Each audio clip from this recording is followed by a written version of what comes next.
కొన్ని వారముల నుంచి మనం ప్రకటన గ్రంథము 2వ అధ్యాయం 25వ వచనాన్ని మనం ధ్యానిస్తూ ఉన్నాం. తుయితైరా సంఘముతో ప్రభువు వారు మాట్లాడిన మాటలు, ఆయన తెలియచేసిన విషయాలు, హెచ్చరికలు, ప్రోత్సాహకరమైన విషయాల గురించి మనం ధ్యానిస్తూ ఉన్నాం. ప్రభువు వారు అనేక మందిని స్వస్థపరిచాక లోకములో ఆయన మేలు చేయుచు సంచరిస్తున్నప్పుడు అనేక మందిని స్వస్థపరిచారు. స్వస్థపరిచిన తర్వాత ప్రభువారు చెప్పిన మాట ఏంటి అంటే, స్వస్థపరచబడిన ప్రతి ఒక్కరికి కూడా మనం కొన్ని ఎగ్జాంపుల్స్ చూస్తే 12 ఏళ్ల నుంచి రక్తస్రావ రోగము గల స్త్రీని స్వస్థపరిచినప్పుడు ప్రభువారు ఏమన్నారు?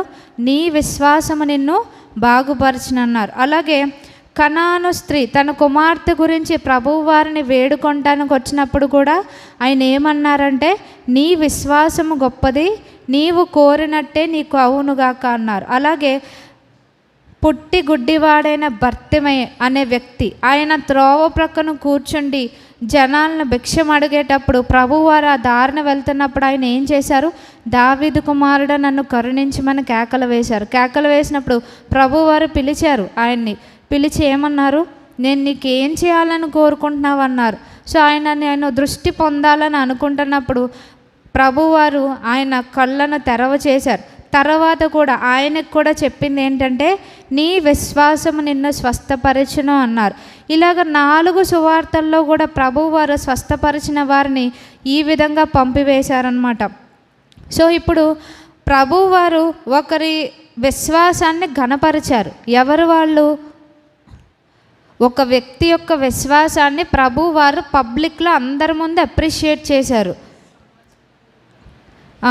శతాధిపతి గురించి, తన దాసుని గురించి అడగడానికి వచ్చిన శతాధిపతి గురించి ఏమన్నారంటే ప్రభువారు, ఇశ్రాయేలులోనైనాను ఇంత గొప్ప విశ్వాసం నేను చూడలేదని మీతో చెప్పుచున్నానన్నారు. అంటే మన జీవితంలో విశ్వాసం అనేది చాలా ప్రాముఖ్యమైనదని మనం కొన్ని వారముల నుంచి మనం ధ్యానిస్తూ వచ్చాం. లాస్ట్ వీక్ మనం ఏం చెప్పుకున్నామంటే, మనం విశ్వాసం ద్వారా కృపచేతనే రక్షించబడ్డాము అని.